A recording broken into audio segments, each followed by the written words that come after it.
Sommersonnenwende. Zu dem Anlass feiern wir alljährlich die Sonnenwendfeier bei uns in Mettlitz. Und alle 2 Jahre dürfen wir auch die traditionelle Fackelpolonaise dafür aufführen, die wir eben auftanzen, um den längsten Tag und die kürzeste Nacht gemeinsam zu feiern.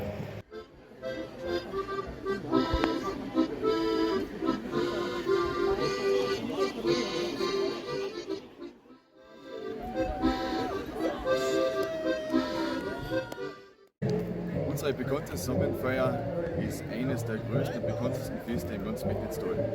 2 Jahre dürfen wir die Sonnenwendfeier ganz besonders feiern, mit einem Sonnenwendfeuer und Vereinen aus Mettlitz, die uns dabei unterstützen, unter anderem der Männergesangsverein und die Sängerrunde Oberhof, aber auch die Jagdhornbläser. Und ein besonderes Special ist auch, dass immer jemand aus unserem Ort die Feuerrede für uns haltet.